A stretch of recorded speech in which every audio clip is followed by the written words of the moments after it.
lógicamente, al ser 2.0 o 2 litros, necesita un buen caudal de combustible.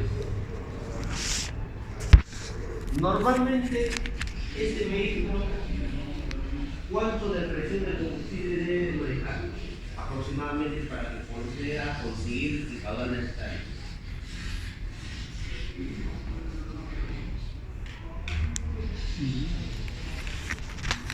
Es 2 litros, ¿no? Motor 2 litros. La bomba de combustible eléctrica sola, ¿cuánto de presión debe tener? ¿Más de 120 o menos de 50? Más de 120. Más de 120. Ahora, si tu bomba de gasolina tiene más de 120, en total tiene 180 psi de presión de combustible, y el vehículo no logra encender con facilidad, ¿qué es lo que tendrías que revisar tú ahí? La bomba está bien. ¿Qué tendrías que revisar? Los inyectores, profe. Revisas tú los inyectores y los 4 inyectores están parejitos. No gotean, pulverizan parejo. No parejo, también. El regulador. Tienes que revisar el regulador de presión. ¿Qué pasaría si el regulador de presión que le colocaste no es para el tipo de SB? ¿Qué sucede si tú le pones un regulador que abre antes de descarga la presión? Por consiguiente no logra alcanzar el caudal. Claro. Entonces, es un factor que yo debo tener en cuenta con respecto a lo que es presión y caudal, el regulador de presión. A veces uno por desconocimiento puede cambiar el regulador sin tener en cuenta que el regulador tiene capacidades de presión, de apertura. Entonces, cuando yo trabajo con un vehículo de 2.0 o 2 litros, tengo que tener en cuenta que ese regulador de presión debe aliviar la presión prácticamente a mayor rango para que logre conseguir el caudal. Si abre antes del rango, no consigue el caudal, por consiguiente, cuando pulveriza el inyector, no se abastece. ¿Ya? No se abastece. Cosa que cuando tú aceleras, no responde, se ahoga. Entonces, ese es un factor que debemos tener en cuenta. El regulador de presión ayuda a conseguir el caudal, el cual se basa por su presión. Sí, el regulador mayor.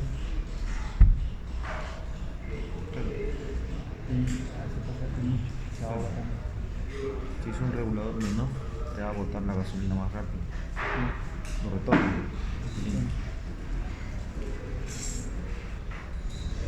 Sí, el regulador. Aire latino. Pero también sin ese regulador, pues el filtro de aire. Digo, el filtro de gasolina. De gasolina. Claro, porque limita. En un vehículo Como está tapado, limita. Hyundai Accent 2010 También hay algunos que tienen. se desconecta el sensor de levas. ¿Qué falla produce? Se desconecta el eje LEO. Sensor de leve, ¿no? Hyundai Accent 2010, compatible con el Kia Rio. Mismo motor, misma tecnología, misma electrónica, misma computadora. ¿Ya? ¿Lanza código de falla? Sí. ¿Ya? ¿Y arranca así, profe? ¿Prende? ¿Sin el levas? Sí, Prende. el profesor dijo una vez que sí. Mata después de conciliar. ¿Cómo? ¿Ya? O sea, pero la computadora, ¿cómo sabe en qué momento da la chispa? Pues el sensor de levas. Sí, que no se capea. Hay carros que pueden prender solamente con el sensor de señal y el sensor de leva solamente sirve como correlación para la inyección, Para corregir exacto, nada más ya. para corregir exacto la inyección. Correcto. Entonces, yo tengo que tener presente en esa situación la importancia del sensor de levas, porque este sensor es el que va a corregir los tiempos de la inyección en otras palabras. Cuando nosotros hablamos de tiempos de inyección, estaríamos hablando de el ahorro de combustible, lógicamente.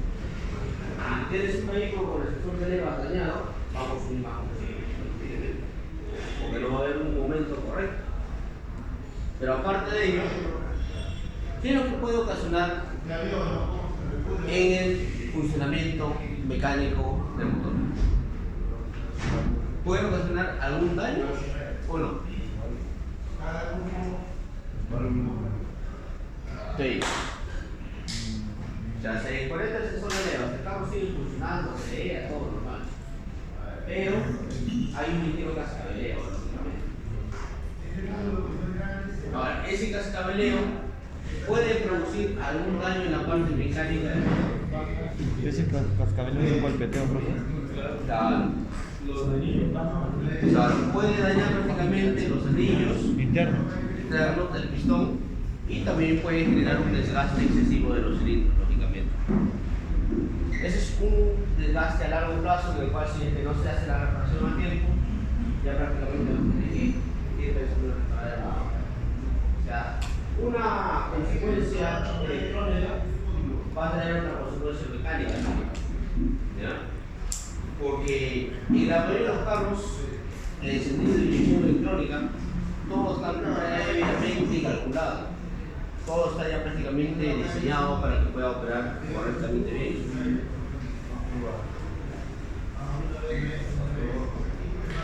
Por ejemplo, en ese mismo vehículo, ¿qué pasaría si está manejando tranquilamente el carro? No tiene ningún código de falla, todo está conectado. Y de pronto se te apaga el carro. Tú vas a ver si hay chispa y te das con la sorpresa que no hay chispa.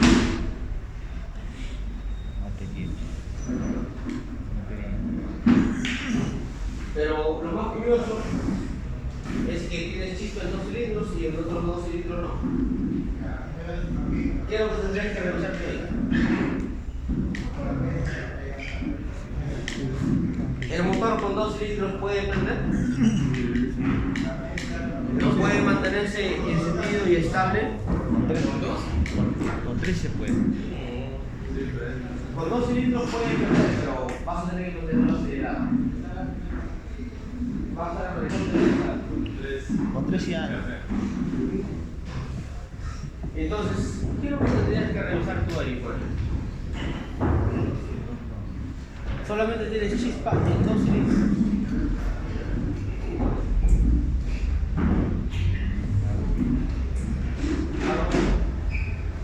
Cambia la bobina y nuevamente no hay chispa. Y automáticamente dices tú, esta bobina que me han metido es mala. Cambias otra bobina de otra marca, igualito. Y resulta que cada vez que pones tú una bobina ahí sale quemada esa bobina. Más caro.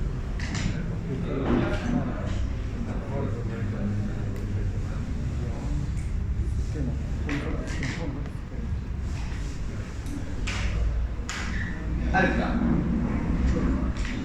El cable de apantallamiento, ¿cómo es?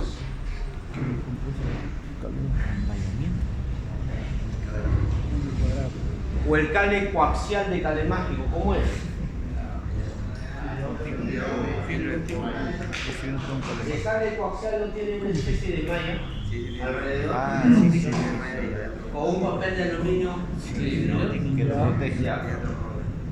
En los cables de pulso de las bobinas de encendido también va a haber ese cable coaxial.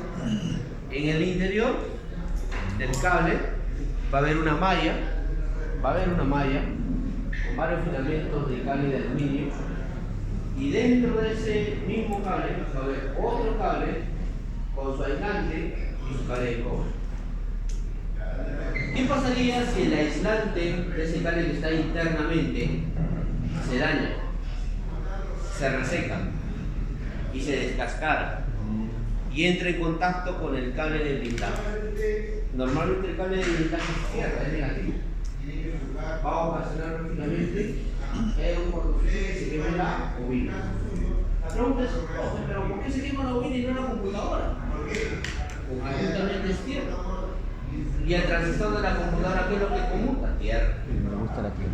Ahora, si yo le mando tierra directo a la bobina, positivo de contacto y negativo de frente, ¿qué pasa con la bobina? Se calienta y se quema.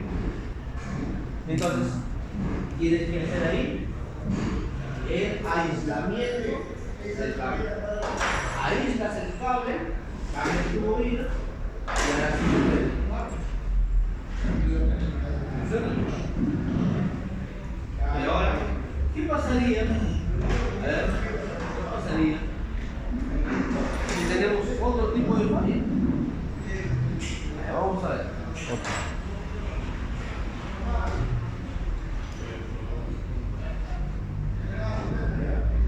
Caguana,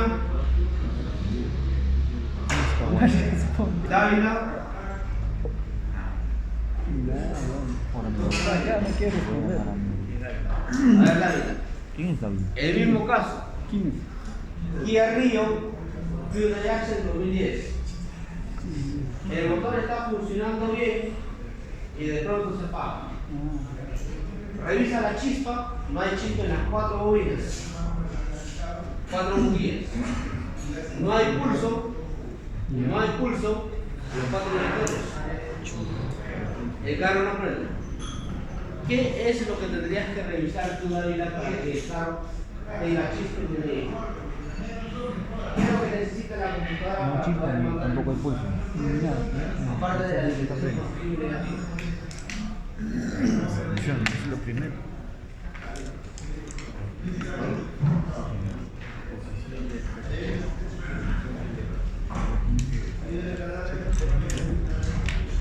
Teniendo en cuenta que el sensor de señal que tiene es un sensor inductivo, genera su propia señal.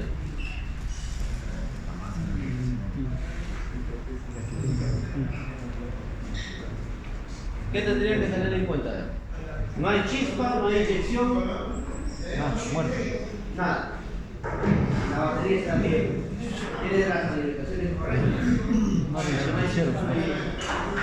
CKP. El CKP.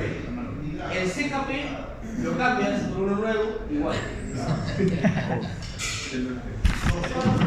Voy al CNP. ¿Cuál sería el problema? Voy a entenderte.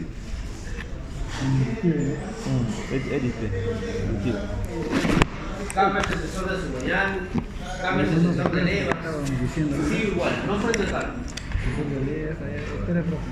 Cambias la computadora y prende el carro. Temperaturita. ¿Qué tendría la computadora ahí que no prende el carro?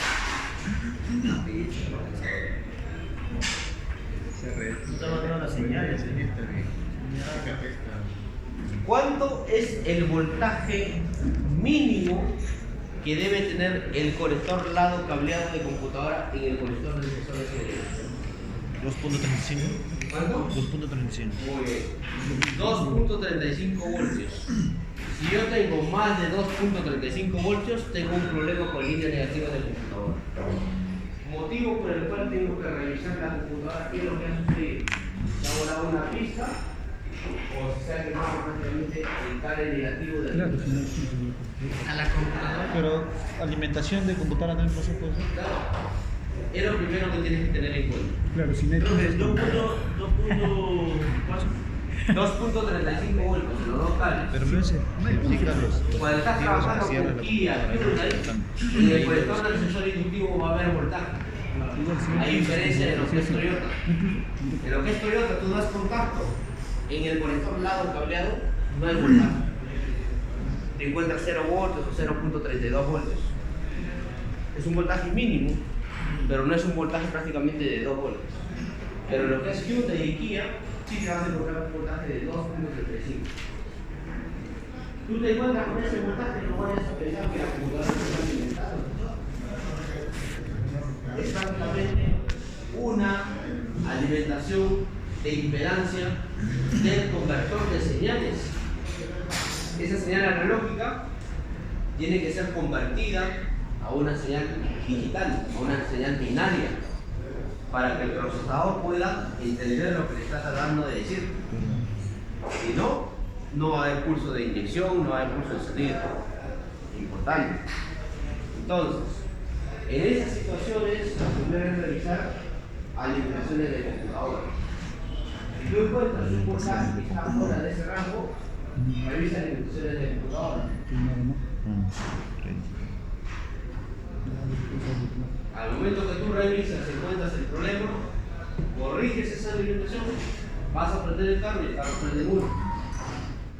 ¿Los 4 tienen que ser iguales, parejo? ¿O Ahí prácticamente te vas a encontrar un sensor inductivo de señal y un sensor de efecto contenedor.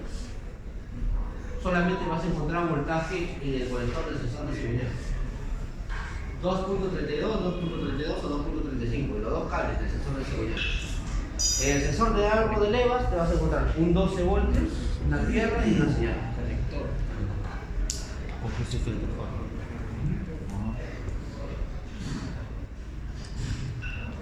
En la mayoría de los carros, cuando tú vas a trabajar, tienes que tener entendido que la estructura mecánica, eléctrica y electrónica va a ser distinta.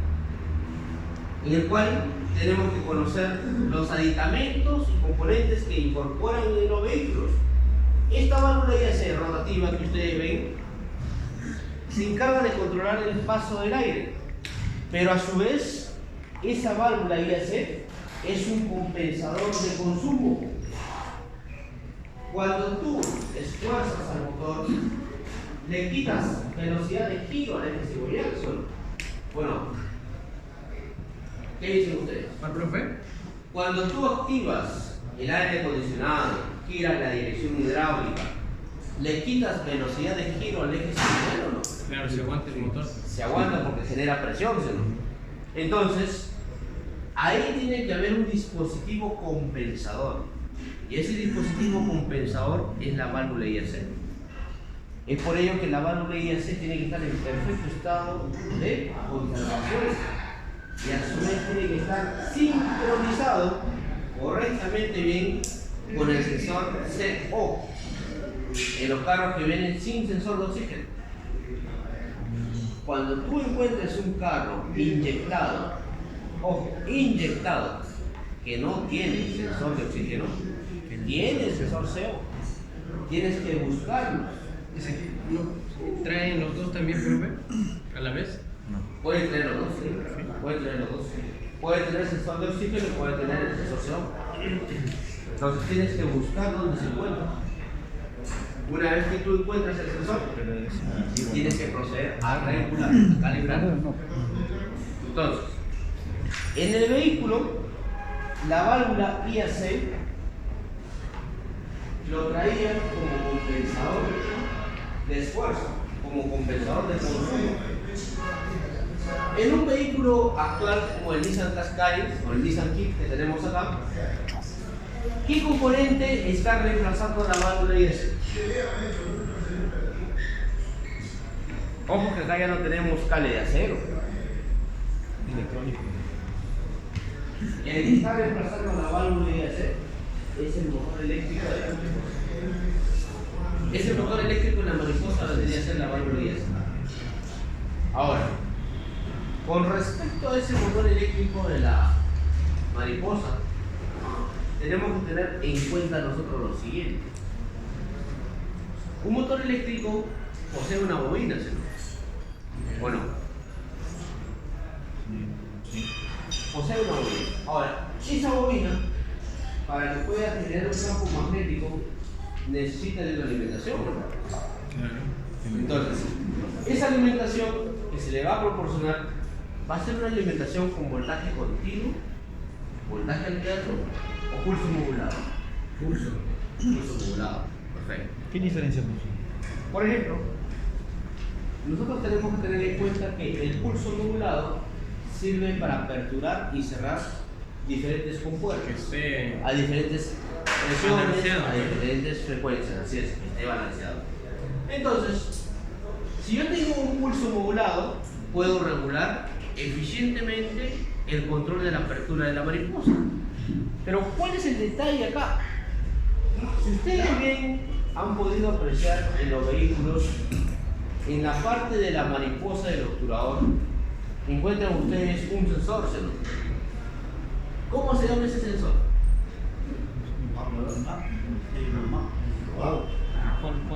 El sensor de la posición de la mariposa. Claro, GPS.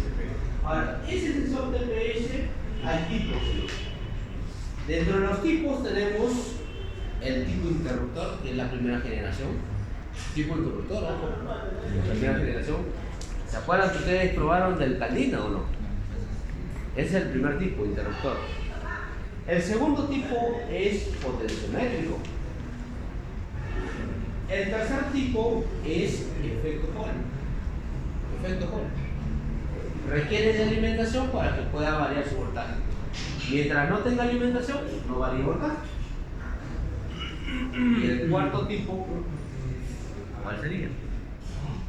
El cuarto tipo ya son con bobinas tractoras. Con bobinas tractoras. Son inductivos. Pero ¿cuál es el detalle? En este tipo de sensor de posición de la mariposa tipo magnético, ya trabajamos con un chip. Ya se va a trabajar con un integrado, con un chip, en el cual este chip va a regular la apertura de la mariposa mediante código binario. Entonces, tú te vas a preguntar, profe, estoy midiendo los cables y no encuentro ningún voltaje. ¿Cómo está trabajando este obturador? ¿Cómo está regulando la mariposa? Estoy poniéndole en 1 voltio y no encuentro un voltaje. ¿Cómo está regulando? Lo está regulando con frecuencia, por ancho de pulso. Y ese ancho de pulso es tan rápido, que el multitester no puede detectarte el voltaje. Entonces, ¿qué es lo que tienes que hacer tú ahí? Utilizar el osciloscopio. Correcto. Van a encontrarse ustedes vehículos en los cuales ya el multitester no te va a dar la mano. Vas a tener que trabajar con el osciloscopio. Y eso es justamente por la nueva arquitectura que se está empleando hoy en día. Y cuando nosotros hablamos de nueva arquitectura, nuevas tecnologías, nuevas estructuras, estamos hablando que el control cambia. ¿Por qué? Si tú antes del vehículo tú le sacabas el obturador, lo manoseabas, se lo colocabas en el obturador y prendías el carro, prendías y mirabas, se descalibraba en otras palabras. ¿Qué era lo que tenías que hacer? Calibrar con el escáner, hacer un parámetro, una secuencia y se normalizaba. Hoy en día en los vehículos prácticamente ocurre algo similar. Porque justamente ya este sensor GPS trabaja con un chip. Pero ¿cuál es el detalle? El detalle está que este componente recibe una actualización, al igual que tu celular. Ojo, al igual que tu celular, cada cierto tiempo se actualiza el Play Store, el Google. Este obturador cada cierto tiempo se va a actualizar. ¿Qué quiere decir? Que este vehículo moderno va a tener una conexión satelital con internet. Un sistema Android. Si tú le haces un servicio, por ejemplo, y no lo registras, no lo parametras en tu base de datos, automáticamente el sistema no va a funcionar bien, no va a acelerar. ¿Por qué? Porque el fabricante hoy en día está buscando monopolizar todo, llevar prácticamente un control exhaustivo de sus máquinas. Tú puedes ser un mecánico, perfecto, pero si tú quieres darle servicio a mi carro, pues vas a tener que tener una base de datos. Y cada vez que tú le hagas el servicio, mi base de datos tiene que estar actualizada con el servicio que tú le haces. Entonces, lo que se busca hoy en día es monopolizar el mercado y el servicio técnico, en el cual el manejo de software y base de datos va a ser el negocio número 1 en la actualidad. Si tú no tienes el software, no tienes el programa, no le vas a poder hacer nada al carro. Y si tú piensas que es un problema de un sensor, un actuador, y le haces comprar los componentes al cliente, no vas a solucionar nada porque es un tema de programación, nada más. Entonces, en los carros modernos, el control de ralenti ya no solamente va a ser controlado por el actuador. O sea, acá, ¿quién controlaba el actuador? La computadora, ¿sí? ¿Y de qué dependía? Del estado del actuador. Si el actuador estaba bien o estaba mal. Pero ahora no solamente depende del actuador, no solamente depende de la computadora, depende del software, depende del programa, depende de lo que es el firmware, la actualización de base de datos. Ante esa situación, ¿qué va a ocurrir?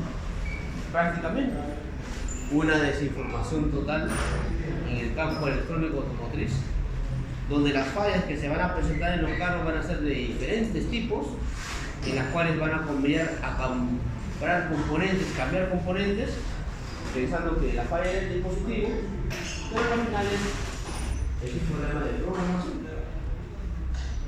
Y ahí, en esas situaciones, tenemos que tener presente nosotros el manejo de programas. Ojo, de programas. O sea, nosotros desde ahora tenemos que aprender a trabajar con diagramas o manuales con base de datos. ¿Por qué? Estos carros eléctricos que están viniendo, los carros híbridos, los carros Tesla, tienen información prácticamente privada. No es una información que está abierta al público.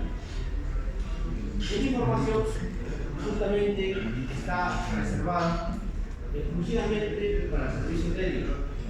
Pero hasta incluso con su servicio técnico tienen cuidado. Y eso prácticamente a la larga va a generar una consecuencia. La consecuencia va a ser prácticamente personal pocamente calificado. Entonces, ¿qué es lo que se está buscando a nivel mundial? A nivel mundial se está buscando técnicos, especialistas, que tengan prácticamente un análisis detallado de los sistemas, en el cual tú tienes que revisar minuciosamente, componente por componente. Los carros eléctricos no son cosas del otro mundo, son sencillos, pero sí demanda bastante programación. Las baterías se programan, los sistemas de carga se programan. Si yo no hago una buena programación del sistema de carga, del sistema de reading, del sistema de arranque, estas baterías no me van a durar. Por consiguiente, yo voy a decir que este vehículo que vino es mal, cuando en realidad prácticamente la configuración la que se ha hecho mal. Entonces tú ahí tienes que tener en cuenta factores, parámetros.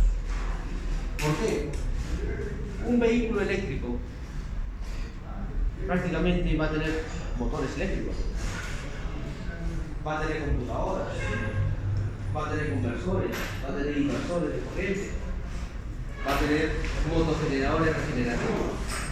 Entonces, ante toda esa tecnología, tiene que haber un sistema, un control, un software que pueda habilitar el sistema autónomo de funcionamiento. ¿Cuál es el punto acá? Si ustedes se ponen a analizar a nivel mundial, ¿qué es lo que está sucediendo, por ejemplo, en Oriente? Ha explotado un conflicto y no se sabe prácticamente si ese conflicto se puede expandir a mayor rasgo. Entonces, ¿qué es lo que se está buscando ahí? Todavía mantener la economía del petróleo. Porque la economía del petróleo ya está en caída por esto de los coches eléctricos. Entonces Estados Unidos no quiere perder prácticamente ese poder. Entonces, ¿qué es lo que puede suceder acá? Una de dos. Prácticamente la gran mayoría de las naciones del mundo especialmente el tercer mundo, países subdesarrollados, entran en colapso económico, recesión, inflación, hiperinflación. Solución: dolarizar el sistema, como gran cantidad de los países sudamericanos están dolarizando. Ecuador, su moneda es dólar. Colombia, su moneda también ya quiere hacer dólar. Argentina también quiere hacer el dólar. O sea, que todos los países de Sudamérica cambien la moneda nacional por el dólar, estaríamos ya prácticamente dándole cabida a eso. Entonces, ¿qué es lo que se va a lograr con eso? Lo que se va a lograr con eso es un monopolio total. En el cual prácticamente la deuda externa va a entrar en cobro. O sea, con este conflicto la deuda externa va a entrar en cobro. Todas las obras que están haciendo del desagüe que ustedes ven es deuda externa, es del Banco Mundial. Entonces, al ocurrir eso, ¿qué es lo que va a hacer Estados Unidos? ¿Saben qué? Queda restringido cualquier venta y importación de China de carros eléctricos.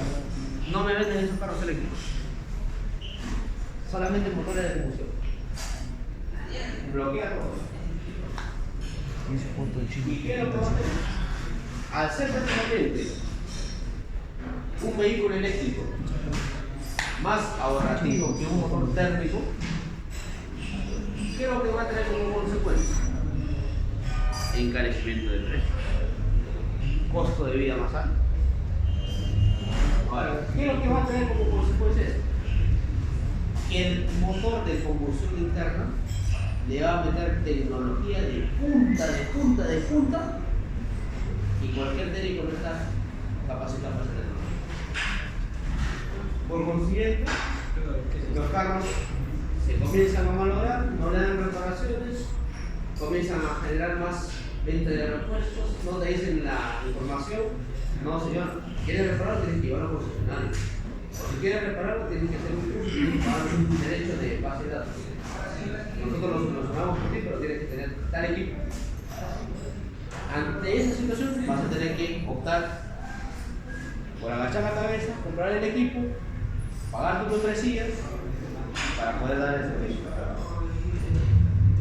Y ahí prácticamente ya, ese es un tema monopolio.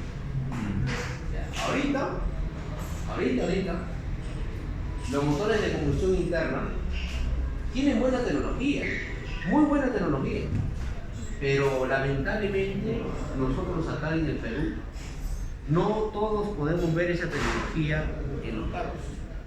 Somos unos cuantos nada más. El detalle está que en la mayoría de los carros americanos y europeos esa tecnología está presente. Pero, por ejemplo, a nuestra tarea de barrio, ¿qué carro llega? Toyota, Nissan, Hyundai, Kia, Mitsubishi, Volkswagen, los más comerciales, los más utilitarios, ¿no? Pero un Ford, un Chevrolet, en camionetas, en camionetas de lujo, no nos llega. Otras marcas no nos llegan. Pero supongamos que nos vamos a Surquillo, Surco, La Molina, Monterrico a trabajar. Constantemente a cada rato ves ese tipo de camionetas y a cada rato estás familiarizado con esa tecnología. Y te das cuenta que todo ese carro, ese vehículo, es pura programación. Programación, hermanamiento de módulos, programación. Todo es programación. Entonces, ante esa situación, ¿qué es lo que tenemos que hacer nosotros? Tenemos que irnos preparando. ¿Por qué? Si nosotros nos hemos acostumbrado con una marca de vehículos, nos vamos a defender así. Pero con esto que está viniendo, nos va a chocar. Y justamente es por eso que los chinos han adoptado en la mayoría de sus carros chinos tecnología europea. Para que todos los personas del mundo se puedan entrenar y se puedan capacitar con sus carros. Sus carros cuestan barato, perfecto. Le voy a dar un carro barato, pero no le voy a dar el gusto a los norteamericanos que se salgan con los pies. Le doy un carro barato, pero aprende esta tecnología. Ahora, si ustedes no lo quieren aprender la tecnología y deciden estar anulando componentes como siempre lo han hecho, no lo van a comprender, no lo van a aprender y van a decir que el producto chino es malo. O sea, todo lo que nosotros vemos en lo que es el comercio, la industria, es todo un detalle, es todo un tema de investigación, ya. Todo eso está estratégicamente, militarmente calculado, ya. No es necesariamente un tema económico, ¿no? Ese es un tema geopolíticamente militar y estratégicamente calculado para poder frenar el avance de una potencia. Ahora, está en nosotros poder darnos cuenta, poder investigar, poder perfeccionarnos. Una empresa fácil, prácticamente es. Por ejemplo, ustedes en este tipo de sistema de control Ferranti tienen una válvula IAC de 3 cables. Esa válvula IAC de 3 cables, ustedes tienen que probarle su bobina y tienen que probar su aislamiento. Pero a su vez, tienen que tener presente también que este tipo de válvula IAC se caracteriza por ser de 2 tipos. Los de baja impedancia y los de alta impedancia. Los de baja impedancia son los tipos solenoides y los de alta impedancia son los tipos motor paso a paso. Entonces, acá por ejemplo ustedes van a proceder a revisar.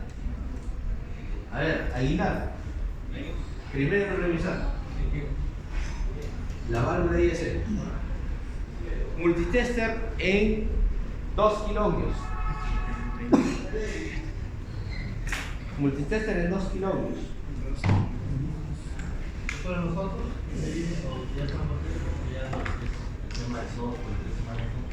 El tema de lo que es los escáneres que hay obsoletos. Sí. Justamente en lo que es el tema de los equipos de diagnóstico, lo que va a ocurrir es que ya prácticamente se van a descontinuar estos equipos y el mismo fabricante, a través de un aplicativo del Play Store, se va a brindar prácticamente el software para que tú le descargues tu celular y tú mismo le puedas dar el servicio. Por ejemplo, en los vehículos Tesla hay un aplicativo de iPhone y con este aplicativo de iPhone tú puedes escanear todo el vehículo, puedes saber qué es lo que le está fallando.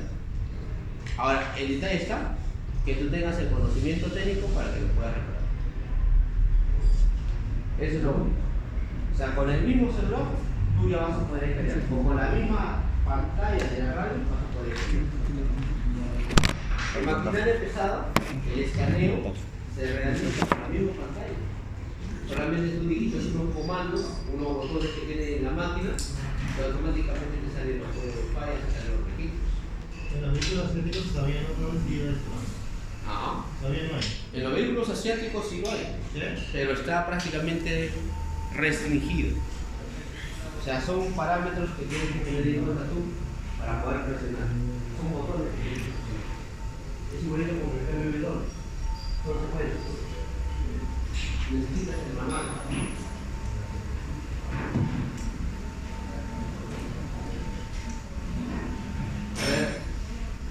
A ver, Alca, ¿terminaste de copiar? Todavía Alca, más de la 10.